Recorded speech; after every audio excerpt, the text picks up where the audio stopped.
On this episode of Star Trek Universe, Captain Kirk faces a Federation official bent on having him up on charges, a swarm of rowdy Klingons, a passel of pent-up punchy officers, and of course, 1,771,561 hungry-ass tribbles.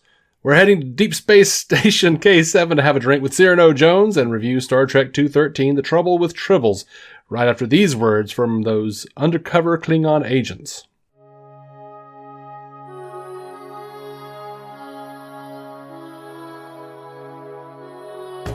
Welcome into Star Trek Universe. We're continuing our rewatch / first watch of classic Star Trek. I am David C. Robertson. I have seen all the Treks. Sitting across from me for a limited time, my Netherlands-based co-host who watches for the first time, Effie Oppelders. That would be me. That would be you. It is a very limited time only. Very limited time. We could have done more, admittedly, but, we saved it for the last 3 days. Yeah. As you do. Well, there was like a week of trying to figure out if our schedules were going to sync up, and then they didn't. And then we just sort of settled into our sleeps do not match. Yeah. Yeah. They usually match perfectly, which is probably why they don't match when we're on the same continent. Right. They only match when you're on the other side of the world. Exactly. I adjusted to this time zone perfectly. Mm-hmm. Very quickly. Problem is, you're not in this time zone. I'm not in this time zone at all. Oh, well. I haven't been for years. Memory Alpha, the synopsis, the thing that we always make fun of. Yeah. The Enterprise is overrun by furry creatures while tangling with Klingons and bureaucrats. It's technically accurate this time. Like, it covers basically everything because there's not much else. Yeah. There's not a ton. No, it's a thin plot. It just has some funny moments. It's fun. It's funny. There's good character beats. There are several publications that have listed this as the best episode of Star Trek. Why? I'm not sure. Do they approach the original series just as purely a comedy or something?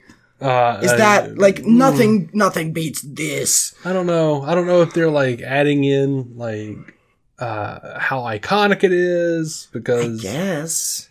Yeah, I don't know. But even then, it's not with City on the Edge of Tomorrow. I got why. Forever, whatever. That's right. Sorry, I was happy. I remembered 3/4 of that name. I am bad with names. I know. But there, I got it. Mm-hmm. This is not the all-time best. Yeah, I wouldn't say so. No.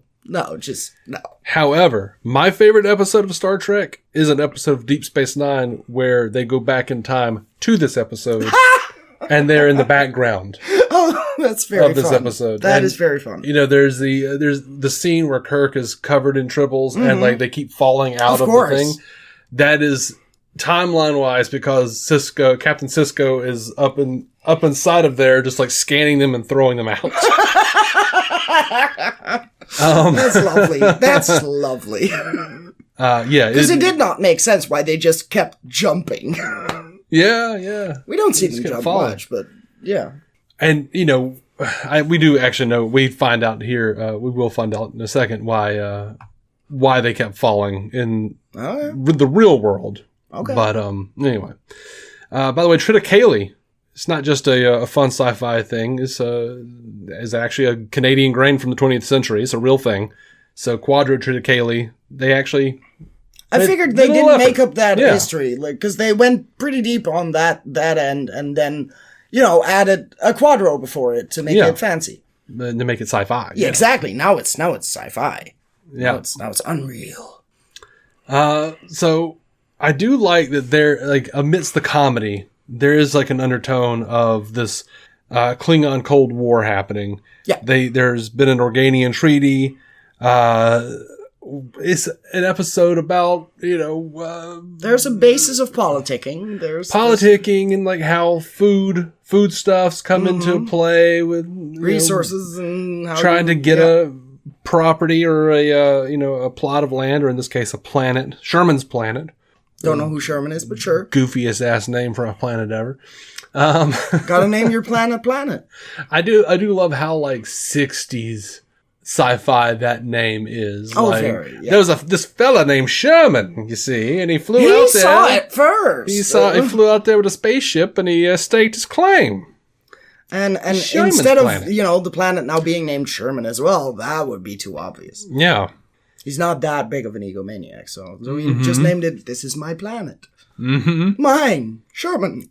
So you have this like tension between the Federation and the Klingons because they both want that planet, and they can't really fight over it. But there's some shenanery going on, and I think the Tribbles are fun because there's a bit of ecological problem situation. Someone transplanted they're them with the balance of an ecological system, of an ecosystem. Unintended consequences of colonialism and whatnot. But most of it's just very broad comedy.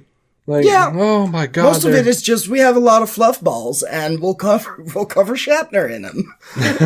Yep. Also, you guys have a brawl. We'll make it last for a while. Yeah. Not quite like it was more entertaining than last episode, just having the bullshit go on and on and on. That was literally there as look at us do bullshit. And this at least was, somewhat engaging. People were flying all over the tables. It was fun. Which my favorite part of any of that is that Chekhov keeps wanting to hit that Klingon. And Scotty's just like, it's not worth it, lad. It's not worth it. And the buildup is great. And that Klingon is just, Kirk is this, that, and the other. He's a Danubian slime devil. And Scotty's like, it's not worth it. But then the guy starts talking about the Enterprise. And that takes one bitchy comment, basically. Yeah, well, two. Like 1.5, but, sure. Do you think maybe you should rephrase that, lad? Yeah. You're right. I should. I didn't garbage. I didn't mean to say the Enterprise should be hauling garbage. What I meant to say is that it should be hauled away as garbage. Yeah, I love it. But I also really like that they brought that back just to have Kirk's ego bruised, where he's like, so you didn't defend my honor. Okay, well, it's a matter of pride, sir. It kind of hurts, but okay. You let him say all of that, and then that was the final. Okay, that's the final straw. Sure. You're dismissed. I also, for whatever reason, I do really enjoy Kirk being aggravated by the term quadritriticale. The fact that they're like, the quadritriticale. The what? The what? The grain. The wheat. It's not wheat. It's quadritriticale. Does everyone know about this but me? Yes. Apparently. Yes. That was funny. At the same, the only thing I sort of dislike about his characterization in this episode would be the just dickish way he immediately treats the official. Mm-hmm. Which he, in the end, he turns out to be vindicated, but that's lucky. Mm-hmm. Because he didn't have any sense of that assistant being a Klingon. He's just being a dick. Right. He's just being like, your grain isn't that important. I mean, quad or whatever. And then moves on with his day, while clearly the guy had reason to be suspicious of multiple kinds of sabotage. Yeah, he had the right to be suspicious for sure. But, this is also, the way I think about it, and I know that Gene L. Kuhn had a big hand in this episode as well. As always. Gene L. Kuhn is always going to do a thing where the Federation official is going to piss Kirk off and demand things that Kirk's like, it's not that deep, and... Absolutely, except this time I feel like he did a bad job at that. Yeah, I mean... Because I kind of didn't see the point. I feel Kirk for just a minute. I feel him when Barely, the guy... before the Klingons ever showed up. Yeah. And the guy, has this big alert, SOS, whatever it was, and they call the ship there, get them there early, what the hell's going on, what's happening? And it's just this guy being like, you need to post guards outside of these storage units so that my grain... That's the point where I could still be like, sure, okay, that's an abuse of code, whatever. Yeah. But the further we get along, it does start to be like, okay, you don't have to be such a dick to him.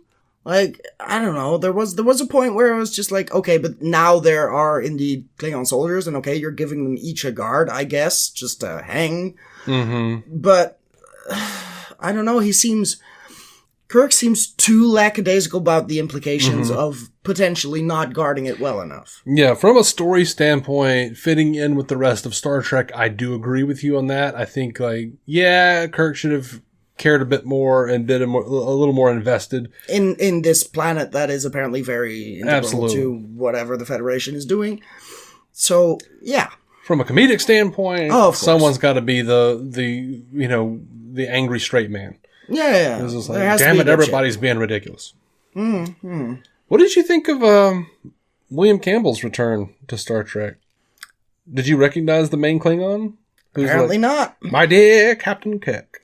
That was the same Klingon captain as before? No. Oh, right. You mentioned this way back. This was the Squire? Yes! He was Trelane. You have mentioned this before. He was Trelane, and he didn't play Koloth any differently than Trelane was played. Not really, but I loved it, at though. the same time, I didn't immediately jump to, oh, he's just doing the same thing. I Yeah. did accept it as this is just a slightly flamboyant Klingon who is just being a dick. Mm-hmm. But I in a loved it. different way. So, I could work with it. Yeah, I really like Captain Koloth, so I Oh, yeah, he's fun. would have liked to have seen more. That's always the case with any character other than Kirk, basically. Yeah. I did love this episode's got a lot of great quips, like Kirk telling Barris, "I've never questioned the orders or the intelligence of any representative of the Federation until now." Bold-faced lie. Absolutely. We've seen several times. Of course. Oh, lordy. I really enjoy Cyrano Jones and the K7 bartender. Like, is that an offer or a joke? That's my offer. That's a joke. Those guys are fun together. Yeah, that whole trying to negotiate a price is just, it's fun. Yeah. It's Not to mention during the bar fight when he's just like, Cyrano Jones is just like Let me getting get a drink. all the drinks he can get. yeah. And as he's like dancing around with the drinks in the air, trying to get around the fight, the door opens and the bartender just comes by and he takes the drink out of his hand. But luckily he's got another drink in his pocket. Yeah, which is a thing you do with drinks, apparently. I'm surprised it didn't just fully soak his pocket, but yes, he's good at that. Yeah, he's become well learned. He's very, very upright, skilled. apparently, when he is walking through an active fight. Yep.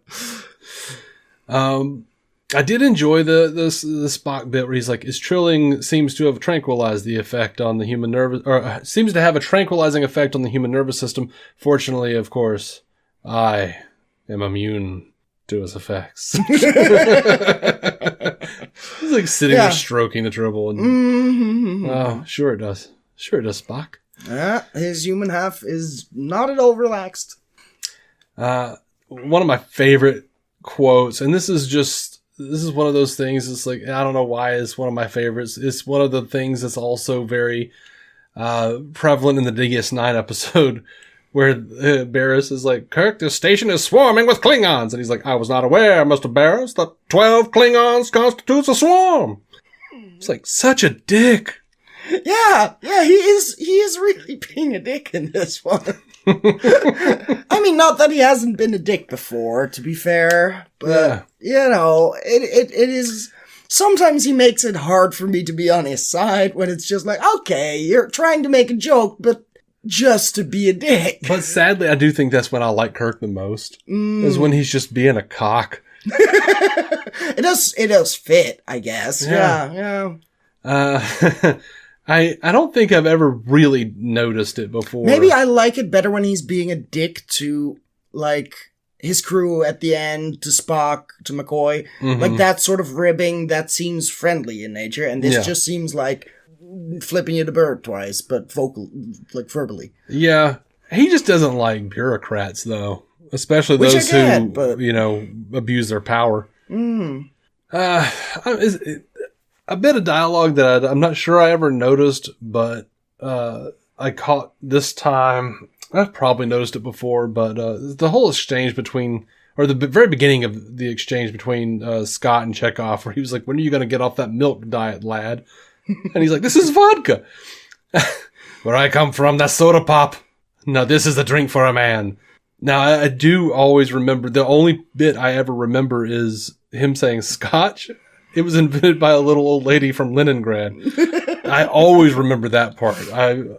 Fair enough. More thoroughly researched history, just like the grain. Oh, yeah. Absolutely. Yeah. Like, everyone knows this. Right. Chekhov thinks everything came from Russia. It's great. I love it. It is a delightful running gag. I enjoy that one still.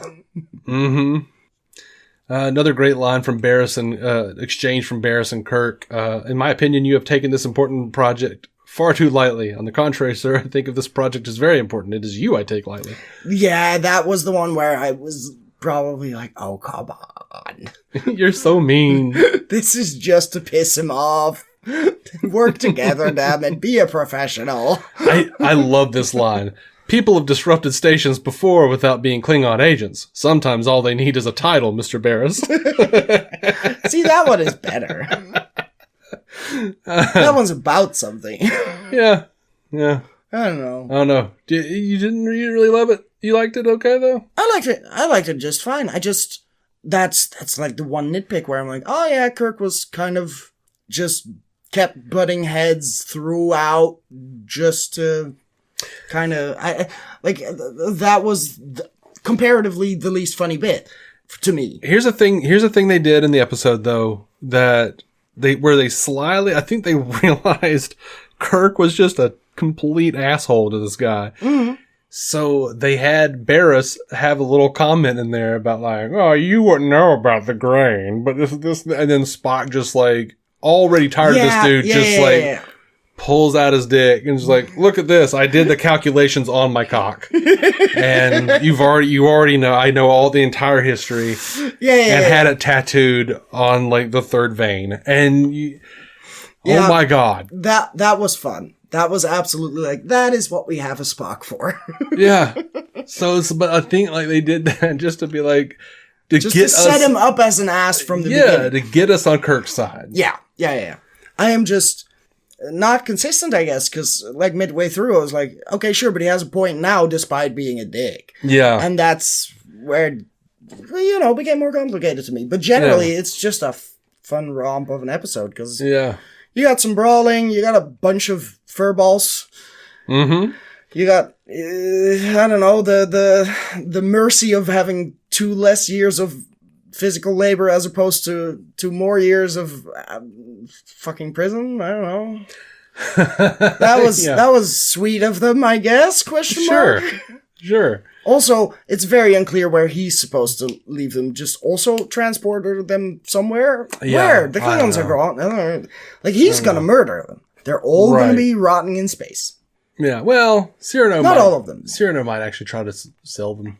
But there are millions of them. But the How is he going to sell millions of them? He has pockets, but not that many. One of my issues is that like this is kind of a funny ending in a way if you don't think about it at all. But like the fact that they like put all the Klingons and all the Tribbles in the Klingon engine room, they're going to kill the Tribbles. Like absolutely. Or the Tribbles kill the engines and all of the Klingons die and it's an act of war. Yeah. But let's just, I mean, it did feel like they were actively trying to avoid anyone asking the question, did you kill the little cute furballs? Yeah. And like really ham-fisted way around that of no, we just left them with the Klingons, so it's their problem now. Sure, I'm not sure if that's a good thing. Where there'll be no Tribble at all. Hail. Except they will make just a bunch of noise as soon as anyone walks into the engine room, I guess. Yeah, sure. It is a very useful skill, just disliking the people who are apparently genetically the villains. Oh. Yeah, I don't know. Let's not think on that too hard, because I feel like I just touched on some race, like race specific. Like, why do they hate these aliens? Well, much later in the series, are they all bad? In DS9, it's explained that the reason the Tribbles hate Klingons is because they were just an ecological menace, and Worf very proudly explains that an armada of Klingon ships flew to the Tribble homeworld, and there was like, and someone just one of the characters cuts them off and is like, an enemy of the Empire. This. And they're like, do they still sing songs of the Great Tribble Hunt? There was a war. Okay, I have two complaints. One is they weren't a scourge on their home world because they were within the natural habitat that kept them in check, so there were predators already, so there was no reason for the Klingons to go hunt them. They were only a scourge once they were taken out of that, so that would have been after this episode. Yeah, they may have been relocated. The Tribble, I think there it's would have to have been another planet. Where, I don't know, someone brought one of them and then they took over the planet. And the Klingons were like, that's my planet. There's an episode of Short Trek that was recently made with H. John Benjamin, where he's trying to figure out some sort of like food problem. Like, we need to have like a certain amount of food for these colonists. We're trying to figure out a good source of food, and he's screwing around with tribbles. And he's like, really, they're just little balls of protein. Well, and he's like, the only problem is they don't breed very fast. I'm trying to figure out how to make that different. Like, there's a whole weird little, like, they eventually play with it a lot. Okay. Off and on. But, like, these are a returning character as opposed to every side character. No, I'll say this. Tribbles will return. You'll see them again in the animated series. You will see one in a scene in Star Trek 3, and then you won't hear from them again until Deep Space Nine, in the middle of Deep Space Nine. So they don't really show up a whole lot. Fair enough. And then you'll see, again, like another 20 years later. Right. Okay. They don't show up a ton, but thank goodness. there are more questions like, so what did we do? Oh, okay, well, here's a little thing. Oh, okay, cool. Fun. All right, this script from Memory Alpha. This script, one of Star Trek's most popular, was David Gerrold's first professional sale ever. His working title for the episode was A Fuzzy Thing Happened to Me. Writer-producer Gene L. Kuhn did heavy rewrites on the final version of the script. The Tribbles were originally to have been called Fuzzies, but the name was felt to be too close to a book called Little Fuzzy. Other names considered by David Gerrold were Shaggies, Goonies, Pufflies, as well as a dozen other unknown names. Okay, but calling fuzzballs fuzzies is just kind of uninspired. Mm-hmm. Sure. This is more sci-fi. Let's put it that way. They landed on something. It's fun.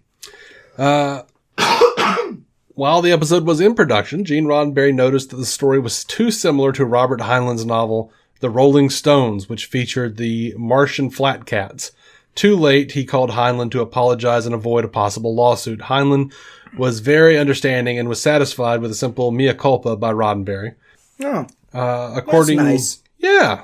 According to Bijou Trimble, the story for this episode is based on the short story Pigs is Pigs, which was a story by American writer Ellis Parker Butler, and that was first published as a short story in American Illustrated magazine in September 1905. It went on to dozens of printings as a book and in anthologies over the next several decades.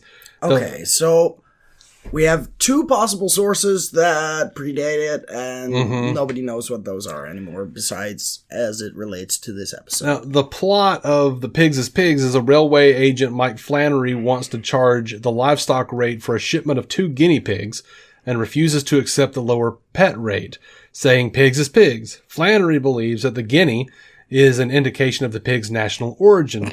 He argues that they should bear the higher freight charge of 30 cents for livestock rather than the lower 25 cents for domestic pets. In support of this, he submits that if they were Dago pigs or Irish pigs, there would be no question of the animal's status.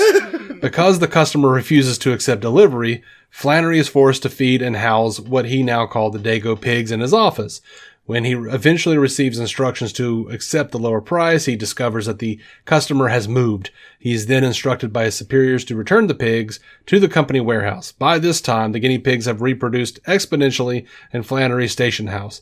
After returning all of the descendants, Flannery resolves to charge the lower rate for any future livestock.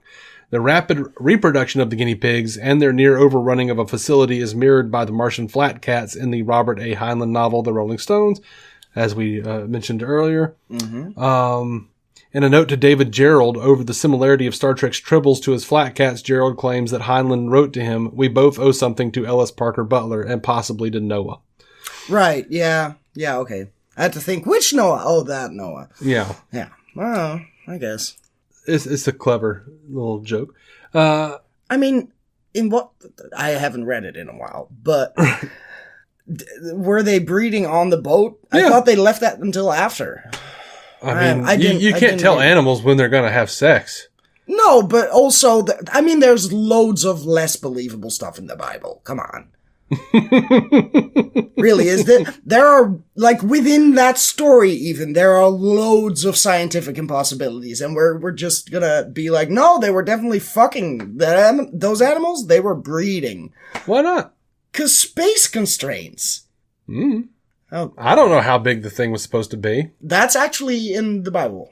I know, I just don't remember it. Fair enough. I remember it being some weird... They're saying cubits or something, and I'm like, I don't know what a cubit is. Exactly, that's my point. I know what it is in Dutch. That does not help me in English. I don't know why we're talking about this here. Just to piss off all of the Christian listeners, apparently. I don't know. I'm sorry. This is one of the few episodes in which Doohan, what the hell is it? Jimmy Doohan, his missing right middle finger is apparent. He lost it in the invasion of Normandy in World War II. Right.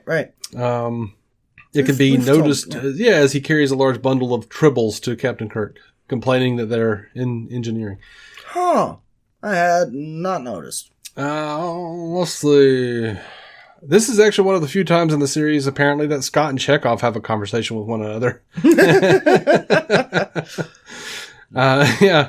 In Friday's Child, Scott says, "Fool me once, shame on you. Fool me twice, shame on me." And Chekhov quips that the saying was invented in Russia. Of course. Like, that's like his real... We all know it was. That's like Chekhov's his dialogue, real contribution to the show. It is why he's on the show. Spoilers for Effie here, William Campbell, Koloth, and Charlie Brill, Arn Darvin both reprised their roles in Star Trek Deep Space Nine. 25 years later, Campbell in Blood Oath and Brill in Trials and Tribulations. Okay. But who's Arn Darvin again? He was the undercover Klingon. Okay, I figured. In Trouble with Tribbles. But I definitely didn't remember the name, but I figured. Yeah. From context. Thank you. From William Campbell, the reason for doing that show was not for doing the Trouble with Tribbles. It was just a job. Gene said, "Bill is not Trelane, but we're starting to run out of stories. We may have to do what they did with Buck Rogers and take this Captain Koloth and make him the prime adversary." Did that happen? No. Exactly. Campbell said, though, in a star log, "I had signed a deal with Gene Kuhn for 13 episodes. The late Gene L. Kuhn, producer for Star Trek's first 2 seasons, had conceived the idea of a running foil for Captain Kirk early on with Campbell in mind. Because Trelane was so memorable, it was decided to wait until the second season to finally introduce Koloth, but he was immediately popular with fans and the creative team. I recall Gene asking what I would do with the part. I said I wanted to play something like Flag and Queeg from the old movie serials, always at each other's throats, but if someone beat one of us up, the other would rush to his aid, saying, 'No one's going to beat you up but me.'" He remembers Kuhn being delighted with the idea they discussed. At the time, the producers were starting to fret over storylines getting stale and repetitive and wanted to throw in some fresh human and Klingon elements. When Star Trek was canceled after its second season, however, Kuhn declined to continue producing, even when the third season was later contracted. New producer Fred Friedberger had ideas of his own, and Captain Koloth was lost in the executive shuffle. I really would have loved to have seen more of him. Yeah, it would have been interesting to have a recurring villain. Period. Just any of them. Now. Could have been the other Klingon for all I care, but yeah, it would have been interesting to see what they would have done with that. I would have preferred William Campbell's Koloth to Kor. I just enjoyed him more. Yeah. During production of the buried in Tribbles scenes, it took up to 8 takes, a considerable number, to get the avalanche of Tribbles to fall just right. David Gerald wrote in The Trouble with Tribbles, "If Captain Kirk looks just a little harried in that shot, it's not accidental. Having Tribbles dropped on you 8 times in one day is not a happy experience." Are these things heavier than they look?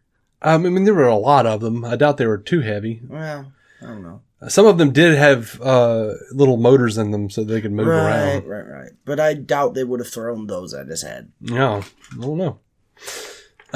Probably not. Hopefully.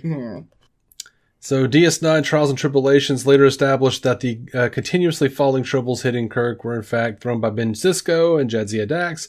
And in reality, the tribbles kept falling out of the hatch because members of the production crew had no direct line of sight with Shatner during the filming of the scene and could not tell when there were enough tribbles. A barrier in the set separated them from the storage compartment, which was filled with prop tribbles. In order to set up the avalanche scene, the crew members kept throwing tribbles over the wall to ensure that the bin remained as full as possible. When the compartment was empty, these tribbles then fell onto Shatner's head as the crew tossed them one by one. Near the end of the scene, a perplexed Shatner, already chest deep in tribbles, can clearly be seen turning his head toward the wall behind him, wondering when the prop men will stop. I mean, it works very well in that scene because it does feel like he looks back like, oh, when is this? When are we out of more of them? And it's lovely. They are breeding in the midair. Yeah, exactly. There's just one up in a corner of the compartment and just keeps spitting out babies and one remains to make more. Jesus. Sound effects editor Douglas Grindstaff combined altered dove coos, screech owl cries, and emptying balloons to create the tribble sounds. Interesting. Somehow owls don't seem very soothing, but the dove coos make some sense. Yeah. Emptying balloons. I'm assuming the screech owl cries are when they're around the Klingon. Oh, that makes a lot more sense. Never mind. I forgot about that. I do love the bit of continuity here that Chekhov actively mentions the Organian peace treaty from Errand of Mercy. It's the same thing. Yep. Despite the broad popularity of this episode among fans, a series co-producer Robert H. Justman wrote in his book Inside Star Trek: The Real Story that he never liked the episode, as he felt the characters parodied themselves and that the episode's over-the-top humor lacked believability. I can see that. Third season... somewhere in between. Oh. Yeah. I'm not mad at it. I'm not over the moon. Oh. Sure. Third season producer Fred Freeberger also disliked this episode. David Gerald recalled that when he pitched a sequel for the episode, Freeberger replied that he didn't like the original because Star Trek is not a comedy. Gerald's pitch later evolved into the animated series episode, More Tribbles, More Troubles. Writer Sam A. Peoples was another individual who worked on the original series, but found this episode to be problematic. Quote, I thought that the one with the fuzzy little creatures wasn't my idea of what the show should be. It was awfully cute and awfully nice, but it covered an area that I felt was unnecessary for that particular type of series. Gene Roddenberry also disliked The Trouble with Tribbles and the overall tendency of more comedy-oriented episodes, which became prominent under Gene Coon's tenure as producer, feeling that it deviated from his image of the show, opting for the much more serious approach which dominated Star Trek during this time as line producer in the first half of season 1. As Pevney put it, this was the first out-and-out comedy we'd done in the series, and Roddenberry was not in favor of it too much. He didn't cotton the idea of making fun on this show. I can see why to an extent. Like, I get it. It's fun, but it is very much a nothing episode. Yeah. It's not like, oh, it will be referenced apparently for decades, but it doesn't feel like this is... It was one of the most memorable ones. People loved this episode. Apparently, but I just don't see it. Like, I get why it stands out because it's funny and easy to remember, and there are just, you can grab a picture and you instantly recognize that it's from this episode. Mm-hmm. But it's not a story that's exceptionally good compared to better episodes. Yeah. So eventually, all these disagreements between Roddenberry and Coon, coupled with Gene L. Coon having lung cancer. Oh, well, that helps. Yeah, he left the series mid-season 2. Okay. Roddenberry's opinion of the episode seems to have changed over the years, as he later picked it as one of his 10 favorite episodes. That just feels, in Roddenberry's case, I just feel like he Roddenberry's realized the fans were a fan of it, and he was like, oh yeah, definitely, one of the best. I was behind it all along. Yeah. Doesn't feel like a sincere change of mind, let's put it that way. Who knows? He could have changed his mind. He probably didn't, but... I don't trust him to change his mind. It was voted the best episode of Star Trek by viewers of Sci-Fi Channel's Star Trek 40th Anniversary celebrations. It was also voted the best episode by Empire Magazine when they ranked the series number 43 on their list of the 50 greatest TV shows of all time. how you put Star Trek at 43 on that, but whatever. One of the there have been a lot of shows. One of the more endearing stories around the production of The Trouble with Tribbles is that the Tribble props became almost as invasive as the Tribbles themselves. In the world of Star Trek, DeForest Kelley recalls how the staff would find the props for weeks after the shoot. Of course. We had these Tribbles everywhere. They had them in the prop room, and they kept showing up here and there for weeks after we filmed the episode. A Tribble might show up as an extra breast on the shell or something like that. I guess everybody was still kind of Tribble happy, and every time we got to work a Tribble in somewhere, we were working them in. Instead of pulling out a communicator, somebody would pull out a Tribble. They'd continually pop up somewhere. Pull out a drawer and somebody would reach for something and there'd be a Tribble. So I delivered one. I don't remember what show it was, but I was performing surgery on someone, probably Mark Leonard in Journey to Babel, and after a supposed incision, I took a Tribble out of him. I remember doing it and having the whole crew crack up completely. It took weeks to get all the Tribbles off the set. That is a fun parallel. I enjoy that it just stuck around and everyone was fooling around with it and kept bringing them to set. Jesus. Yeah. Ruining takes left and right. I love it. Absolutely. Oh, God. Well, I enjoyed the episode. I have my issues with it, as I stated, but whatever. It's a fine episode. Yeah, it's fun. It's just nothing more than that. So I'm like, really? The greatest one? The best one? I'm not gonna go there. Yeah, but It's fun. It's just good fun. I'm a bit of the basic bitch Star Trek fan. I'm just going to say City on the Edge of Forever is the best and move on with my day. Yeah. But that's why I'm surprised, because it should be easy, because it is by far the best script I've seen up until now. Yeah, it is. Yeah. So, I'm not mad at the basic opinion. Mm-hmm. I'm mad at whatever people voted on these random polls. Mm-hmm. But then again, elections in this country, let's not get started. That's going to do it for this episode. Next time, it is time once again to fire up the old Hodgkin's law of parallel planetary development as we visit a 20th century Earth with the Roman Empire, but with 1960s technology where they have gladiators fight for ratings dominance. I'm not joking. Sounds good. I'm not joking. That's an episode. We're talking about bread and circuses, and we hope you join us. Until then, Joe Lontrue, live long, prosper, and of course, eat a dick, people. Eat a dick. Thank you for listening to the Star Trek Universe Podcast, a Stranded Panda production. If you'd like to hear more from David C. Robertson, check out the DC On Screen podcast or maladjusted.tv for his web videos. If you'd like to hear more from Matthew Carroll, check out the Marvel Cinematic Universe podcast or listen to his music. Just search for Matthew Carroll anywhere you get music.